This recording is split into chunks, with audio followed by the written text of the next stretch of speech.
Hi, we're back with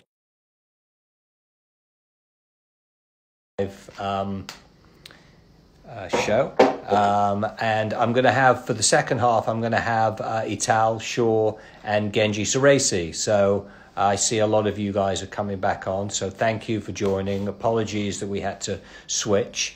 There is Itaal. I'm going to bring him on, but just that's the way Instagram is. So let's bring Itaal on.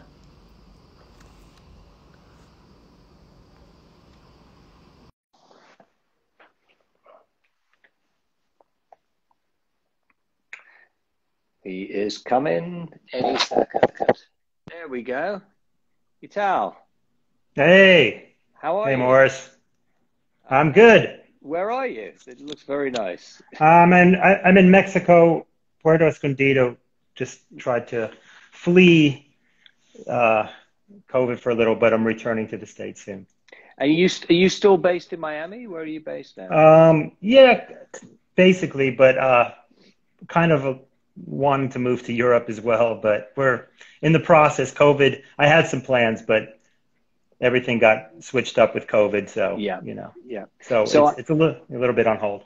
So I saw you were on earlier when we were, we had Richard and Gordon on.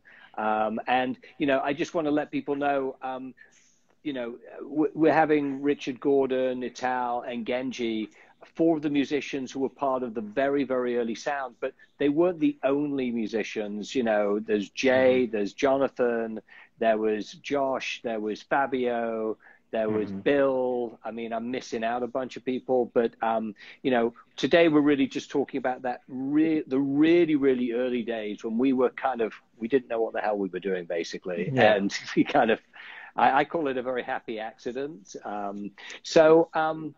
Itaal, tell us a little bit about your early your early days. You grew up in Ohio, right? Yeah, and I was born in LA, and then we moved to Seattle, and then Ohio. And I came from a very artistic family. My father's a composer, one of the most well-known composers in the Jewish Reform movement. He's passed away. My mom was a modern dancer, choreographer, therapist, movement therapist. And so I came up in a very musical family. So I started playing at a very young age. I had an older brother who taught me how to play blues at 11. And then from then on, I said, okay, music's my gig. And were you mainly doing classical music? I studied classical. But I really, once my brother, it was like the most pivotal moment of my life was my older brother sat me down. He taught me the blues scale on the piano. And then he sat on the left side and just went, a-boom, ba-doom, ba-doom, da-doom, da-doom. And I said, oh my God, I don't have to look at the page to make music. I can make music. And so it became a trick. I was like, so this scale is amazing. Like you can just play this up and down and people think you're really good. So simplified it, but basically that started my love for music. And from then on, I knew I was just going to do music. But I was from a family of musicians and artists. So being in the arts was normal rather than abnormal. Right. So when you said, I want to have a career as a musician, you got support rather than become an accountant or a lawyer, Absolutely. But it was still, because they were accomplished in music and the arts too, they also didn't want me to be a dreamer. They were accomplished. So, I studied classical till about 16, but I had already been in bands, and I had been in some very successful bands in Cincinnati, original music in the mid 80s to the late 80s, like Prince, Tears for Fears, kind of the whole 80s pop scene, writing original music, composing. And then and when I was a teenager, I studied jazz too. And then I left that world and I got into a lot of experimental music and jazz, and I studied jazz for a little while. But what I was really into was the Knitting Factory scene. And I liked people like John Zorn and things like that in my experimental phase. And I went to New York when I was about 18 or 19, and I went to the Knitting Factory, and I saw this artist named John Paul Borelli, and who was a really cool artist, and he just took me in. He actually said, hey, why don't you come over and hang out with me one day at my house? So I was like, okay, cool. And I just fell in love with the whole Knitting Factory scene. I thought it was the coolest thing you could ever see, you know, strange, And you know, John Lurt and the Lounge Lizards and all that thing. That was Yeah, when the Knitting yeah, Factory was on Houston Street, exactly. Yeah, East Houston, yeah, yeah. yeah, yeah, I yeah, think 47 East Houston, yeah. yeah, yep, yep, yep. So yeah, so after that, I went back to Cincinnati for, I was like, I got to move to New York. I just have to move to New York. So what That's year where did you everything's move to at. New York? In the end of 1989. End of it, right, which is kind of the same time Richard was moving Hmm. here.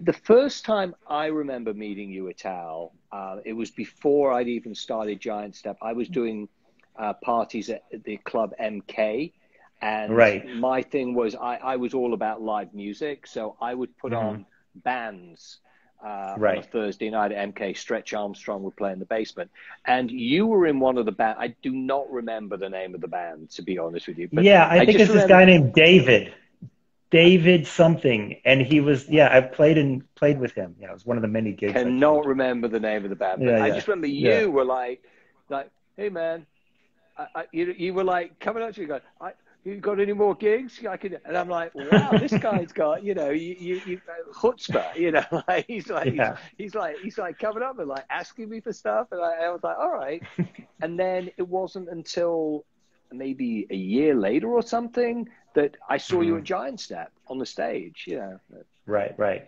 Well, actually, it was the flyer of the dancing guy that right?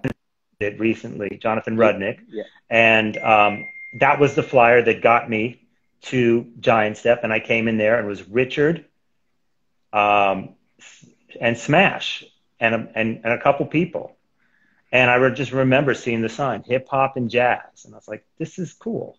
Yeah, where So bebop meets yeah, hip hop. Yeah. and then I think I remember meeting Richard somehow. I don't. Oh, I think I met um, his friend who worked at the um, Shin. Shin. It was in someone else. Sayoko. Sayoko. I met Sayoko, and then she introduced me to Richard at the flea market, and then that was when Giant Step has just started at Giants at Metropolis, Right. and I said to Richard, like, you got to let me play. I'm funky. I'm from Ohio. Right. Then yeah, it was yeah. Yeah. And I just went up there and played something. I was like, I need this gig. This is too much fun. This is look how much of their fun they're having. So, I mean, I really just I felt the vibes from the beginning. I thought it was something special. It stood out. You know, everything else was a gig. This was a scene. Yeah, I mean, but the scene got created by the people who were coming into that scene and bringing their energy to the scene. I mean, like Jonathan and Right. I were, we had a vision, we had the thing that we were trying to do, and as Richard quite rightly said, there was nobody there the first few times that we started the club. It wasn't like we had an audience, but the Right. energy that you guys brought and what I call the happy accident of Richard going up on stage and playing with Smash, and then the other musicians coming down. I think Chris the Beige was one of the first musicians who Right. started playing as well. It turned into something. It turned into this scene, and and once a scene starts happening, that's when all the people come. Right. I was very naive thinking that we would just do something great and people would come because it was great. It was like, no, they want to know there's other people there as well. So it was fun. And you were, I mean, and the keyboard your keyboard playing at that time played so many parts that were missing Right. in Right. in the band that we had. Yeah. Well, it was a perfect gig for me because I was never as good as a lot of the jazz players, and I was on some of these gigs because I'm a more of a songwriter, composer, and a keyboard player who likes to play more as a structural thing.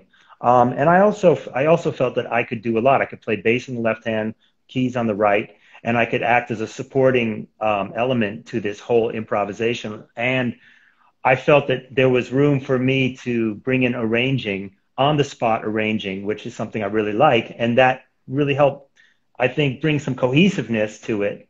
So I felt like I fit in my own little spot nice.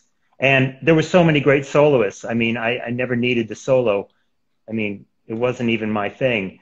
But just being there and just on the spot, composing, it was a fine line between improvisation and on the spot arranging. like Gordon was talking about, like, the James Brown, this whole idea of on the spot. And I always felt that I was there as sort of the maximizer, meaning like, oh, let's this is too much. Let's break it down to the rhythm section. It's been 5 solos in a row or something like that. Yeah. And because I really always have loved the fact that people were dancing the whole time. And that was the thing that really always made me feel the best, to see that the dance floor never stopped. Yeah. And when I listen to some of the recordings that we put up in the vault, especially stuff like Chicago or Japan, the first trip to Japan, Mm-hmm. where it was you, Richard, Genji, and Nappy. That was it. But and Jazzy, that was it. And we had a vocalist, vocalist, Lamont. Yeah, O'Neill, who was a friend of Nappy's. Exactly. Nappy, who was a scat jazz vocalist. Right. But you guys knew how to sort of create that, and it was composition, arrangement, all kind of at the same time, which was very interesting. Yeah. And then you were then able to back people, like if we brought a Dana up on stage, you could then back her. So it was very, you guys had a lot of talent where you were able to do all those things, which again made it so unique, because it wasn't just about putting some musicians and a DJ together. Yeah. I mean, I think that was the natural progression of the ultimately Groove Collective. I think all of us were seeing the potential of something even bigger than the Giant Septet. But I think the Giant Septet was a pivotal moment. I mean, I remember going to Japan, I too loved it there. I mean, I think I stayed up for 6 days straight. And it was so much fun. Club Yellow, DJs, UFO. And actually, that's where I discovered Brazilian music, was in the club, not Club Yellow. It was called Club something else. It was from the guys from Mondo Grosso, and they had a club. Anyway, they played all this classic Brazilian music. The Room, right. And I just fell in love with Brazilian music. And the first time I really had an experience of hearing great Brazilian music on a good sound system was in Japan, with the Japanese people singing in Portuguese. It was just the most surreal. And DJs, the UFO guys, had an incredible lexicon of music at their disposal. Yeah. And the shows we did were just so much fun. So yeah, I mean, all those, the early Giant Septet, the Bari, Italy, just a bunch of the places that we went to, they were really, we really didn't even know what we were doing practically. We just had, I think we had a few tricks up our sleeve, and the rest we were winging it, but people did it. So I think it was just somehow we were some part of like a wave of something that was meant to happen, but people didn't even understand why it was happening. It just meant it was like the natural flow of what was going on in music. And you obviously were part of those early records that we did, and then with the Groove Collective, the albums, you would write more of the sort of like no, I wouldn't say the pop, but the singles that we were putting out. You would kind of be like, so What You Got. Right. Remember, you brought in Lisa to sing that, and then we got the Masters at Work to remix that track, which was incredible. And the other song on the Green record, Lift Off. Right, which Salam Remy remixed. Right, Salam Remy, exactly. Yeah. I mean, I think that was just my strength, where other people's strengths were something else. I mean, I definitely had a jazz background, but I definitely came more from a funk groove perspective, And who were some of your sort of funk and groove influences? Well, I mean, all the classics like Stevie Wonder, Earth, Wind and Fire, and all the classics, too many to mention. But what was really interesting for me to find out was a whole new subset of funk and soul records that I didn't know about growing up in Ohio, which was Roy Ayers, which was like Lonnie Liston Smith expansions, which was all the stuff that we were playing at Giant Step that was the influence and the New York scene of these jazz funk records, disco records or whatever, that people had a history of dancing to. And when we started off, I remember our first gig at Nell's as Groove Collective, we played those songs live. And I think that's what made a lot of people turn their heads like, wow, this band's playing a live version of Expansions. I've only heard a DJ play this song. And that's really, to me, was something that I discovered a whole new world, even though I came from sort of the, you know, because you guys in England, you have Rare Groove, which is basically B-sides or curated records that DJs got from America that we didn't know because they weren't on the top 40 or they weren't on the you know.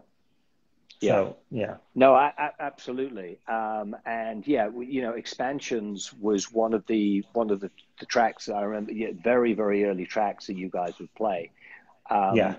And so you were recording with the Groove Collective, and then you started really, you know, branching out on your own and, you know, doing a whole bunch of, I mean, I remember you did the Big Muff project. And I actually heard your version of My Funny Valentine recently. I walked past somewhere and they were playing it. But, you know, Big Muff was quite an adventurous, you know, solo project. Talk a little bit about that, and then we'll go into sort of what came from there. Yeah, I mean, really, Giant Step was, I have to say, the pivotal meeting place of my career. I mean, it was where everyone came together. I remember, I think at Giant Step, I met Gina Figueroa, who introduced me to Maxwell, who then I met Dominic Trenier, who ended up being D'Angelo's manager, and then I met Lisa or Aya, who is now called Aya, and also that whole neo-soul intersection that was happening with Giant Step. So Maxwell, D'Angelo, Erykah Badu. And so all this was happening. So, go on. Well, Maxwell was a busboy at the coffee shop, which was next door to the Metropolis. So after a night at, so he was working at the coffee shop. Yeah, right? I know. Yeah, it's interesting. It was just a great intersection, you know, and I think it was a meeting spot where all these people who are into this new sound, and not just jazz or hip hop or soul or anything that involved really stretching these boundaries, like to the next place. That was the place that we could all meet. There was Frankie's Soul Kitchen, and there was a few hip hop clubs too. But I think Giant Step was the most cosmopolitan of it. I mean, I feel as far as influences, I think everyone enjoyed it there. So I worked with Maxwell, and then I mean sooner or later with Groove Collective, we did a bunch of tours in Europe, and I had this successful record with Maxwell I wrote with him called Ascension, and you know I realized that you know I think I'd have to concentrate a lot more on this writing production thing if I wanted to be successful at it, and to go on tour and all the work that it was with the 10-piece democratic beast. I knew I couldn't do it all. I really felt bad because I really enjoyed playing with Groove Collective a lot, but I knew that if I was going to, you know, up my songwriting production game, then I had to concentrate on it more. So you did concentrate on it, and I know you were writing a lot of stuff, but tell us about the song that you wrote for a little-known guitar player called Carlos Santana. Tell us a little bit about that and how that came about. Well, I mean, at the time, I had a solo group called Itaal which was playing at Izzy Bar a lot. And, you know, I had what's his name? Jerry. God, I don't know where I think I've been in Mexico too long. Anyway, I'll come back to it a little bit later. Anyway, he's the guy who signed, who discovered Whitney Houston, and he was a good friend of mine, and he told me about an opportunity that Carlos Santana was working. But at the time, you know, because I worked with Maxwell, I was working with lots of singers, okay, lots of singers. I got, you know, even some of the artists that I was producing, I got them major label deals at the time. It was much easier to get major label deals at the time, just on a 3-song demo. And I was working with a number of artists, writing and producing all the time. I had a studio, so I was doing everything. I was trying to do my own solo thing, but I was really working as a writer. I was doing Big Muff projects. I did the Maxwell, and then I was sort of trying to get into more R&B, pop artists and things like that. So, you know, when I heard about this opportunity to do Santana was looking for material, I luckily was able to sit down with Pete Gambarg, who was A&Ring the record, and actually listen to the record. And I heard that there wasn't one song that had the Black Magic Woman beat. Everything had a hip-hop beat or a new thing. And I was like, well, I'm going to do the obvious. I'm going to do the old school thing. And we should also point out that it wasn't like Santana had a hit record in, I mean, I'm a huge Santana fan, but right. I mean, his career was commercially was pretty much you know, it wasn't there commercially at all. And he'd moved over to Clive Davis's J Records. And Clive had originally signed his band to Columbia back in the late 60s. So it was kind of like a reawakening. But go ahead. Yeah. Oh, and there was this Latin explosion happening. There was Ricky Martin, you know, everything went Latin for a while, you know, in the late 90s, you know. So, you know, I actually, the first demo, Gordon helped me out a little bit on the percussion. And then I did this demo and I wrote a whole song to it, but the guys at Pete Gambarg, he didn't like my lyrics or some of my melodies he liked. He didn't like my lyrics. And he said, let me give your instrumental to Rob Thomas, who I really didn't even know much about him. I knew that he was in a successful band, Matchbox 20, but I didn't know much of their music. And then he actually lived around the corner from me in Soho at the time. So this was all supposed to happen. And so he came over and he had written these verses and to my instrumental, and then we both worked on the chorus together. And we had to do a lot of rewrites. Pete Gambarg said he was an English major, and he kept making us change the lyrics until they were right. But yeah, you know, and this is what I was thinking about it the other day. I know that Smooth was a massive, massive pop song, but it really was in line with, because, and I'm going to tell you the record that was the main influence for Smooth, which is one of my all-time favorite records, is The Ghetto, live at the Village Gate with Donny Hathaway. Donny Hathaway. Yes, yeah. That song is the beat that I was thinking for. Gate, though. It's not live at the Village Gate, though. It's across the street from the Village Gate. It's the venue that was across the street from the Village Gate, which is somebody. I don't have my thing in front of me. Not the Village Gate. It's at the bitter end. Bitter End. That's right. Yes, that's right. Which is across the street from the Village Gate. Yes. Yeah. And that song, doom, doom, doom, doom, doom, doom, doom, doom, doom, that was the beat that I was feeling for Smooth, and Oye Como Va, which, of course, we weren't really doing. Actually, we did there was some Latin music played by the DJs at Giant Step, but I mean that sort of Montuno rock soul beat was always a famous, and it's also Don't You Worry About a Thing by Stevie Wonder. So that kind of boogaloo Montuno thing is what I wanted to do. And, you know, it just happened to be because Rob had a voice that was already popular in the rock world. It was this crossover thing, but essentially it was, I would say, still indicative of the whole trajectory of what Giant Step was about, was let's honor the past and bring it into the future. Right. And did you think that would be, it's like one of the biggest selling records of all time, right? No, no. I mean, I thought it'd be like an Eric Clapton record, you know, like a reputable record by, you know, a legend, and that it would get its attention and things like that. But no, not at all. Not at all. Really, I didn't. And I didn't think Maxwell's record would be really big either, because it was too good for the marketplace. Everything was like this, you know, SWV and like this, you know, this very, I mean, it's good, but it's not real depth, you know, like Maxwell was bringing. And so I've always been surprised that I get a little pessimistic. I do my best. I do what I like, but I do get pessimistic about the marketplace as a whole. Right. Yeah.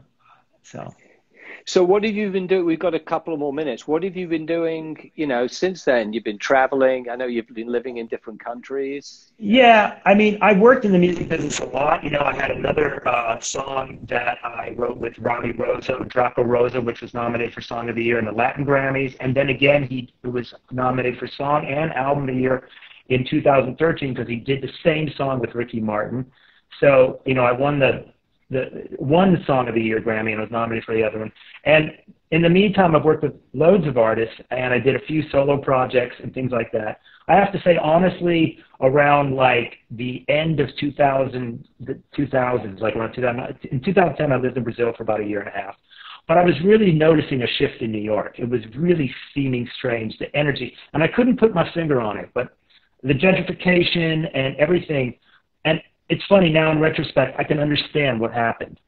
But New York just started to feel weird, and I started to feel strange in New York. I was missing that thing that we created many years ago, and it had changed. It morphs, you know, and we all don't do it as much anymore.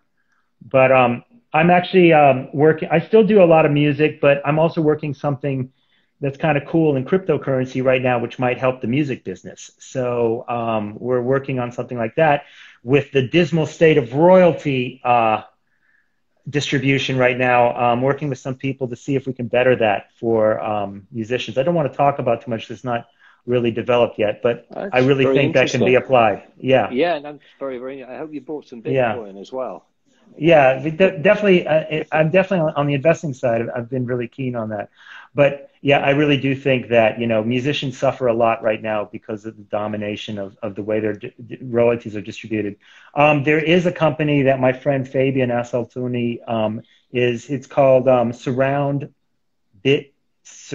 and it's a German company that is blockchained all the catalog of everything. So it seems a lot better way for the distribution of royalties through the blockchain than what it is now. If there's anywhere that it needs to be decentralized, it's in the music business. Absolutely. And especially like musicians have lost the touring opportunity through COVID as well. So it really is about streaming. And we could go on for hours about sort of streaming and, you know, what that actually brings back. Go ahead. No, I'd just like to thank you, Maurice and Jonathan, for having this vision, for opening up. I mean, you told me I used to see you on rollerblades distributing flyers, old school. We didn't have the internet. And I just want to thank you for having this vision, for bringing people together, for just bringing so many great legends, you know, on stage that had been forgotten about. I really want to commend you because you've been an integral part of keeping great music alive that people would have forgotten about. And it's people, I always say, the fans, the real music aficionados, the real fans are just as important as the musicians. You know, they really are just as important, and they keep this alive. And if it wasn't for, you know, what you had done with Giant Step, I think the world would have been, wouldn't have had this experience. And for me, there was no other experience equal because it was totally organic. Oh, thank you. Well, it took a village. It definitely took a village. You know? So it couldn't have been. So thank you. Right. Itaal, okay. Enjoy the rest of your trip. Yes. It was great catching up with you. We're going to go to the final part with we're going to give the drummer some now. Okay, so give the drummer some, Genji. All right, take care. Thank you, Itaal. Bye. Okay, bye. Okay, I think you got to log off, Itaal. I don't know how you do. Okay, but, got it. Yeah. There we go. All right, Genji. I am going to bring you on. There we go. Okay. We're going to give the drummer some. There we go. Genji, hey, what's up? I got to turn this up a little bit. I've been watching this. Amazing. It's been great hearing all these memories. Yep. Fantastic. So we've got nothing to talk about now. No. Yeah, well, yeah. No, I was like Gordon. I was dying to jump in. I'm like, no, I got to tell you something else. Yeah. So I just want to give a shout out to someone who I saw joined a while ago, Jonathan Marin, Yes. incredible bass player, and especially, you know, if we're talking to the drummer, you know, drum and bass, it's like, you know, together. My So partner hey, in crime. Jonathan, yeah, partner in crime. So Genji, I always like to talk about early influences, and out of all the people we've been speaking to, you're the only native New Yorker. So I want to hear about what it was like for you growing up in New York in those early years, and how you became influenced by music and brought you to us all meeting. Yeah, well, yeah, it was. I mean, growing up in New York, I'm 55, like Richard. So I was born in '65. So yeah, New York in the '70s was kind of when I was really kind of starting to get out and about. And salsa was huge. You'd hear it coming out of every, El Camino, El Camino, driving by all the old cars, blasting it, and hip hop was just starting to emerge, and punk rock. And of course disco. So yeah, I mean, and of course this great jazz scene. So my dad used to take me out to see like Max Roach and Elvin Jones. We just open up the Village Voice, just go down and say, hey, look who's playing tonight over here. Let's just go. And he would take me to see Ornette Coleman. He took me to see Bob Marley's last concert at the Garden. He took me to see Fela. Your dad your dad was such a great spirit to have around in those early days, and he'd always be in the dressing room, and he was a great guy, and we used to love seeing him. So yeah, he's greatly missed. He was a huge influence on me, and he was an artist and a painter and a sculptor, but a huge music fan, and he played flute, and he really just he loved all kinds of music. So he'd listen to classical, he listened, turned me on to so much jazz. At the same time, he would be supporting me going to play out at Max's and CB's with my punk band.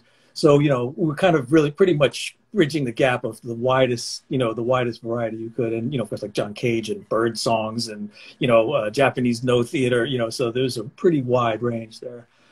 And I guess, so I started playing, like I said, first started out just playing, the kids in school playing, classic rock cover band. And then when punk really hit, we immediately cut off our hair and raced out and shopped our demo. We were playing at Max's at 15, and we recorded a single that was, pretty well. When we say Max's of Kansas City? Yeah, Max's Kansas City was on Park Avenue South and 17th Street, and it's kind of famous for where Andy Wall used to hang out with his, with the factory crew there. Wow. Yeah. And then later, it's Lou Reed and that whole crew. And then later it was the home of, New York Dolls and. Sure, yeah. So, yeah. And Blondie was a waitress there, it had a long history.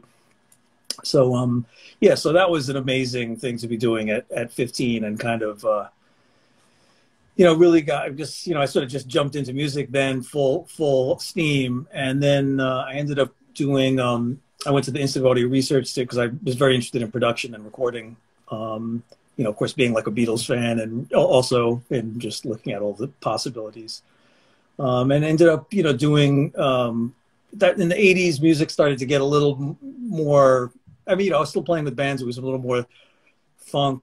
Actually, some of the best bands that I saw probably out of that scene were like Defunct and James Chance and the Contortions. So they were also doing a very interesting hybrid of like free jazz, funk, punk.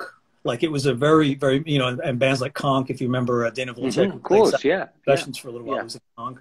And again, and all these bands like Kid Quill and the Coconuts, there was also the Latin mixture. There was definitely some of the hip hop kind of thing, like that was sort of bleeding in, like I guess like Fatback Band and some of these other bands like that were sort of doing this crossover. It wasn't quite hip hop, it wasn't quite rap yet, but there was sort of this, spoken element to it. But as the 80s wore on, just sort of, as I was here, it's funny because I was hearing Gordon talk about how and he was like, oh yeah, this guy doesn't really play drums anymore. I don't really remember ever not playing drums, but I probably was not playing drums as much as I had been for many years.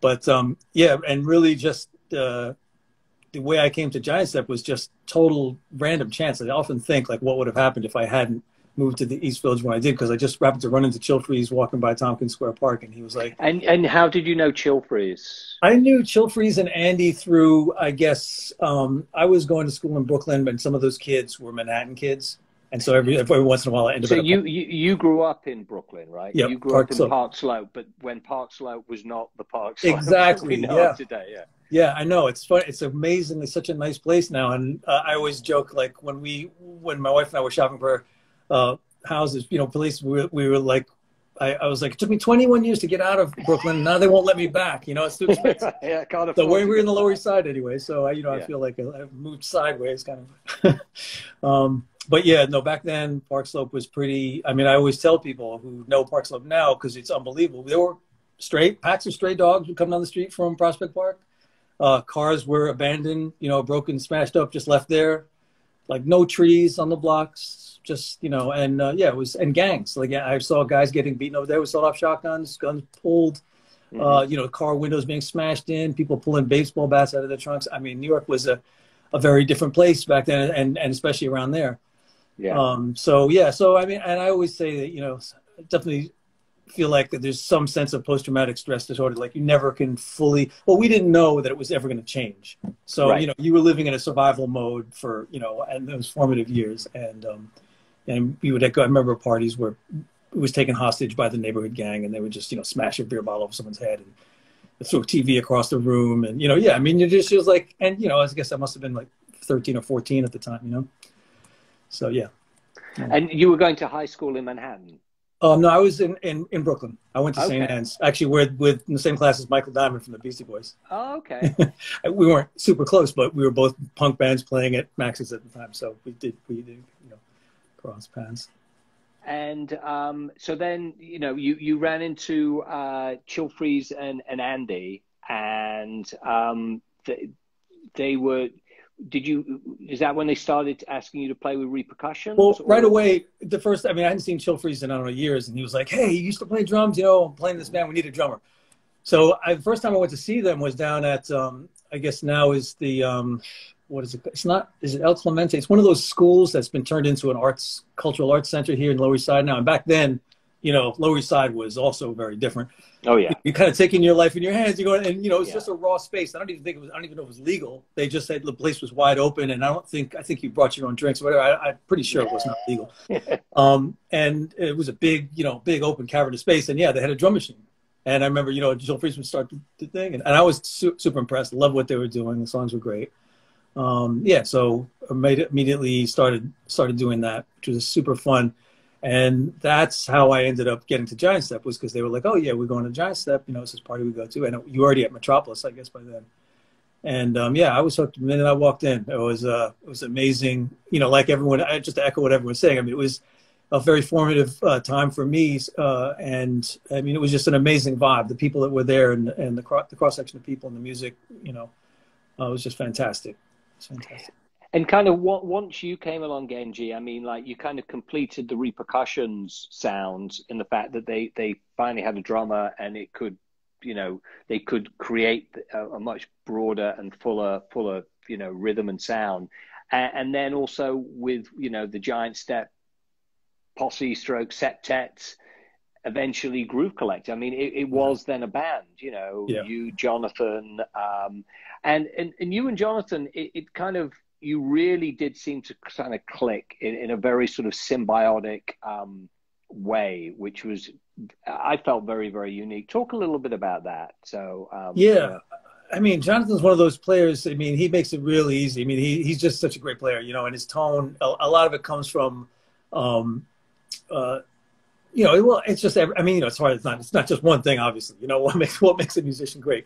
But yeah, he always, I always felt, you know, made me shine, you know, so it was always a pleasure to play with him. And the fact that we were doing the repercussions thing along with the Giant Step thing and the Groove Collective thing was really, I mean, between me, Jonathan, and Gordon, we were, you know, all doing Dana Bryant, all doing repercussions, all doing Giant Step, you know, well, Jonathan not as much, but he was definitely there a lot. And it really, I mean, I was looking back at one of my date books actually when we were doing the archive, looking for some of those dates. And I mean, there was just so many, every week was filled with different gigs, whether rehearsal or meeting or gig. I mean, we became a very tight family at that time. Yeah. It's Yeah, fantastic. I mean, you were playing together 3, 4 times a week. You were traveling. You were, yeah, you guys literally became family. And when we started then recording, impressions, first of all under the Yep. name Giant Step NYC, Satsuki. Yep. Would you were basically doing a lot of that production as well, you know. Yes.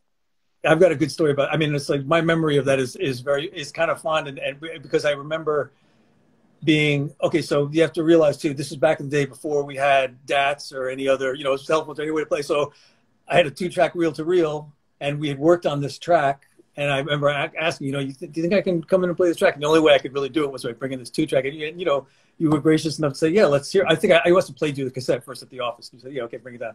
So we played it through the system, I'm sure to the chagrin of whichever DJ was on that night. But yeah, it went over well, and we did the track, and it was super fun. And we had Satsuki, who was mentioned, not Satsuki, Sayoko, did the little some vocals on it, and Rick wrote the head on it. And that was also, it was put out on 8-Ball, and Jazzy did a great remix of it, and so did Denny Tenaglia. Wandered in, he walked by while I was doing the mix with Jazzy. He was like, "Oh, what's this? What are you guys working? Oh, I love it. Like, I'll do a mix." And he just did it right on the spot. I mean, it was. And Danny had at that point, he'd been living in Miami for a while and was just coming back to New York, so hadn't kind of reestablished himself. So we were like, this dude, whatever, And then like a year or so later, we were like, oh my God, he remixed that for us. Yeah, that was great. It was fantastic. I was going to say is also just, I mean, I'm sure I want to cut you off because I know you've been doing great with the questions and keeping this moving. But, playing with Jazzy and Smash was like such a great education for me. It was like literally having the best, drum, library, sound, all the different sounds and the players, like, and tracks, and just being sort of, fed to me like, okay, top this, play this, fit in with this, so, and it was always one of the things we were talking about, keeping the dance floor going when they handed it off. I mean, that was such an immense challenge and joy when it worked. It was like, when you see people dancing like that and just seamlessly moving from one thing to the other was like a real high. I've got to give a shout out to Andy Ferranda, who's just joined as well. So Andy, yeah, yes, your old roommate, right? You guys, yeah, we were roommates for a little while. In fact, what I just saw was someone posted the sound check from our gig with Tupac on MTV, which I'd never seen. And so it wasn't, I can't say it was much better, like musically watching it, but it was just interesting to see more footage and see us there. And so I saw Andy recently. I'd forgotten that Victor Axelrod was on that gig because he didn't make it into the final, cut of it that much at all. But, yeah. So on the production side, you really started, when the Groove Collective got signed to Reprise, and you and Gary basically worked very sort of like hand in hand on a lot of that production. Just talk about sort of like your production methods and what it was like sort of recording an album at River Sound, which was Donald Fagen's studio. That was also like, just one of those experiences where you're like, is this really happening? Like being signed already was pretty amazing. And as you mentioned, the Lenny Waronker incident too, we didn't actually say he was actually the president of Warner Brothers at the time. So it was like having the magic wand waved, when he signed us. I mean, we got the red carpet treatment, and the production was very interesting because, of course, Gary came from the old school of the music, working with the top studio cats. I mean, and he brought in some, especially the repercussion stuff. We went through we had Joe Sample come in, Henry Hay. We had all these really heavy hitters come in, all the backing, the vocalists that came in, and so that was a real great experience for me, and also working with Elliot Shiner, who's like multi-Grammy winning engineer. Yeah, Elliot's a legend. Everybody. Yeah. And he, was very gracious to me and taught me a lot actually in those sessions. Gary's not really much of he's not an engineer, doesn't come from an engineering background. So, so it was interesting for me to see the two sides of that relationship. And to get to learn some of the engineering side and to learn more about the more straight up production side. And of course, the record industry was in sort of in that flux period of, this was like the end of the really major label action the way it had been for many years, which was interesting.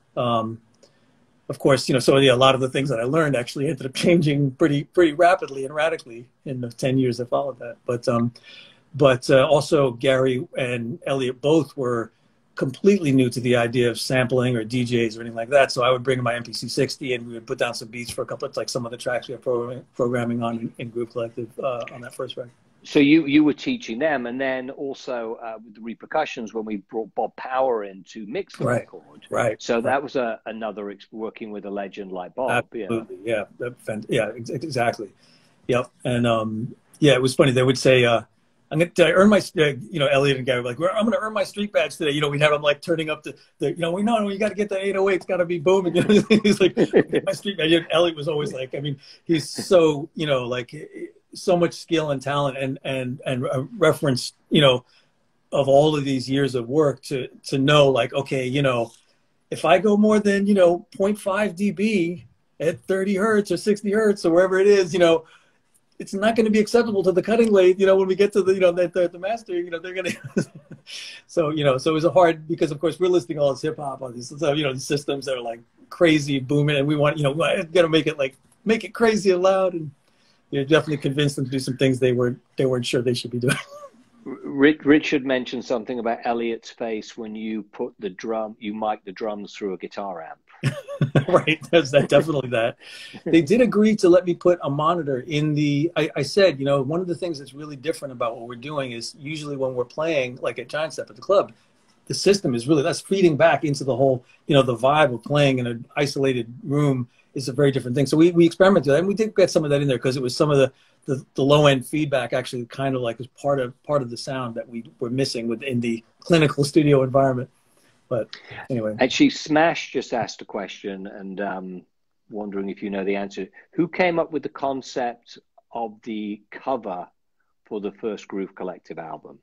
For those who don't know what it looks like, it's a taxi on the curve of outside SOBs with the band and some people we pulled in from, and Barry Cole and Erica.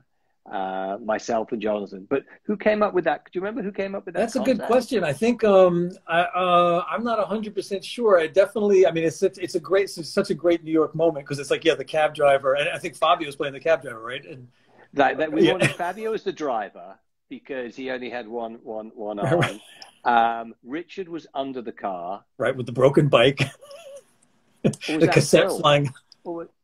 And then you and Genji were in the back because you like the bass. Me and Jonathan were in the back, right? Yeah, sorry, you and Jonathan were in the back. And then I think Bill is pickpocketing Jay. Is that right, or something like? Yeah. But I do remember though that I had the idea for, I think it was on the Nerd single, to do I think it was Newport, one of those old cigarette ads where they would do the outline with the numbers and tell you who each person was. I remember thinking that because it reminded me of that with the sort of totally staged scene with all these characters and who are these people?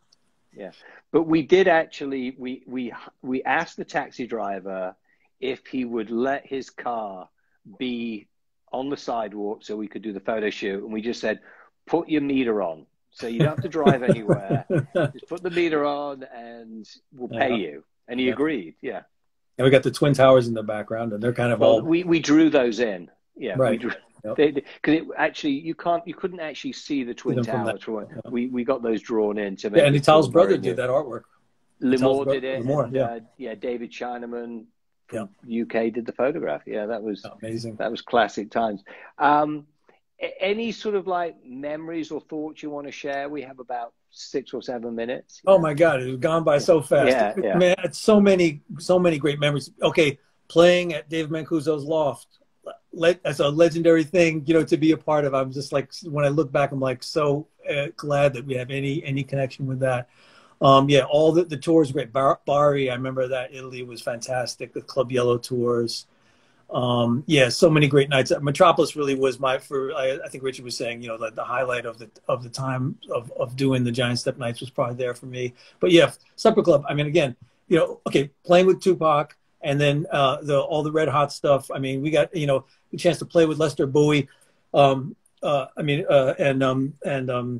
Joe Sample, Ramsey Lewis, Don Cherry, of course, Tony Williams, who wouldn't let us use the actual footage or the recording. Such a shame, because he passed away pretty soon after that. Yeah. Yeah. It was a pretty strange. That was a strange thing to be part of. But being on that stage and being part of that was just a immense and amazing experience.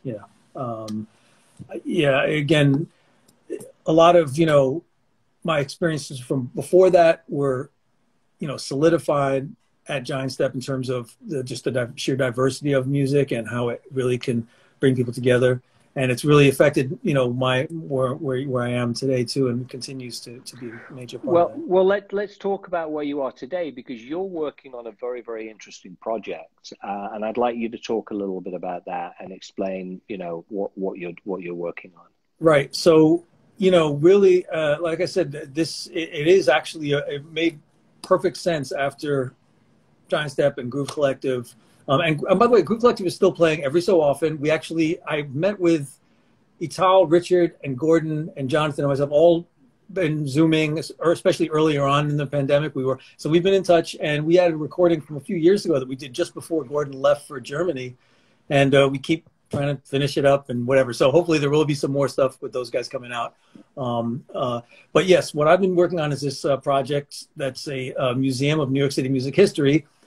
And of course, right now in the pandemic, everything with like all of us is very much on hold in many ways. But I've been doing a lot of educational programs. I've done some stuff with University of Virginia, and some things with with younger kids here. And we put on like events that I brought Groove Collective to the Smithsonian National Portrait Gallery for a Herman Leonard jazz portraits exhibit, and Gil Evans talk and listening session up at the New York Library for the Performing Arts.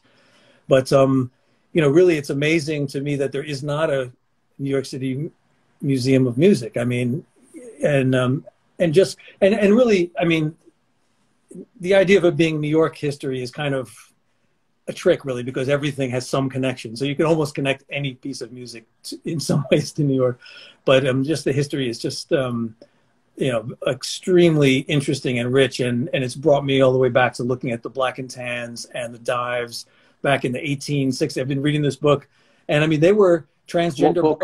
What's the book? It's called Everybody's Doing It, and the author is where is it?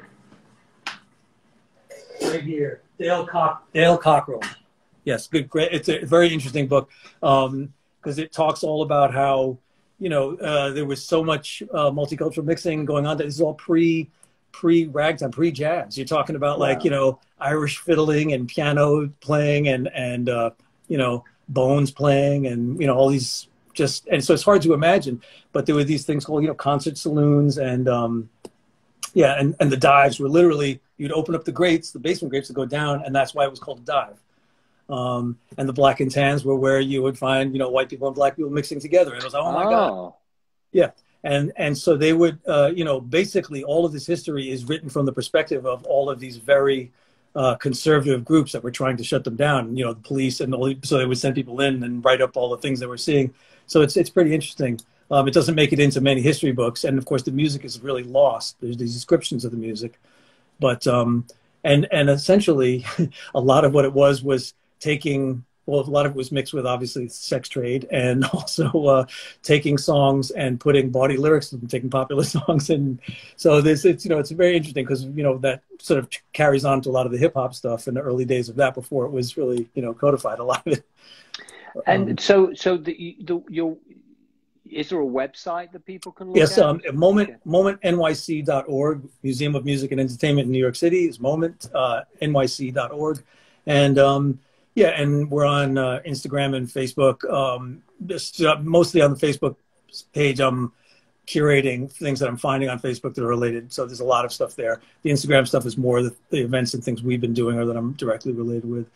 But it's a very, on the one hand, obviously to do a brick and mortar, a real museum is a huge, it's a gigantic project with, multi-millions, if not billions of dollars to do it properly in New York. And on the other hand, there's so much of it that is underground and is, I think nobody really wants to see, guitars in glass cases. you know, done. And we don't need to, you know, necessarily hear about, you know, Miles Davis and, you know, I mean, we want to hear that, and that's part of the story. But it's already been spoken about. But there's so much more. There's so much more, and so you know, that's the part that really interests me. And I'm really, you know, looking to build with people. I mean, like yourself, we talked about this, and I would love to get you more involved in any way possible. But we're really looking for the people who understand, you know, what the power of music and what it's had, and the influence of the diversity that we've had here. You know, and I think, you know, especially when you look at this, like with Giant Step and repeatedly with, you know, like with the Beatles coming to New York, there's an English, there's the London England connection. It's very strong. I'm from Manchester. Well, I know. Well, I'm just saying that there is. I mean, you know, the Beatles are from Liverpool, but my point more being that it's like there's a very strong connection of that history, and that goes along with almost every other, you know, throughout. The thing is also New York has changed very much, as Itaal was saying, and so it's losing a lot of the qualities that have made it so great all these, you know, for the past 100 years. And so this, you know, it's a great time to look back at that and you know, and celebrate that, figure out what it is, see if we can change it. The last thing I'll say is that I'm very involved with the Music Workers Alliance right now, and what we're doing is looking at the problems of the music, specifically independent musicians in New York, but also throughout the country and the world. But we're really focusing on trying to get some kind of WPA happening again. For anyone who's not familiar, you know, it's a work progress administration thing was put into place in the Depression to basically create work with federal funding, and that's what we're focusing on, that among other things. But very much trying to, you know, maintain everything that's made New York music, you know, what it was and what it has been. Because the corporate aspect of it, and like Itaal was saying, you know, the sort of commercial aspect of it seems to have really kind of taken over music. And very, very much so, and especially with COVID, that, you know, luckily, like some of the venues managed to get grants, but the reality is when everything reopens again, a lot of the places that we took for granted, that have been there for years and years, are going to be gone. And so I think what you're doing is really important. So I think, you know, everybody who's on this should really, you know, go and check out it's momentnyc.org. Go and check it out, and also the Music Workers Alliance as well. It's, you know, without that, we wouldn't have been able to have done what we did. So it's just, we can't really take it for granted, because I think hearing everybody's story, you all came from a place of music, and that was where you got an education, and the education started somewhere. We're gonna have to wrap it up, because they cut us off, you know, after a certain amount of time. We're almost there. I want to just thank everybody who took the time to speak to me today. From Richard, he might have gone to bed, and he's in England. Chester, he said, actually. Nappy, who's in Germany. Itaal in Mexico, and Genji in the Lower East Side. Miss you guys. Thank you, and also thank you to all the people who tuned in, and all the old faces as well, and new people.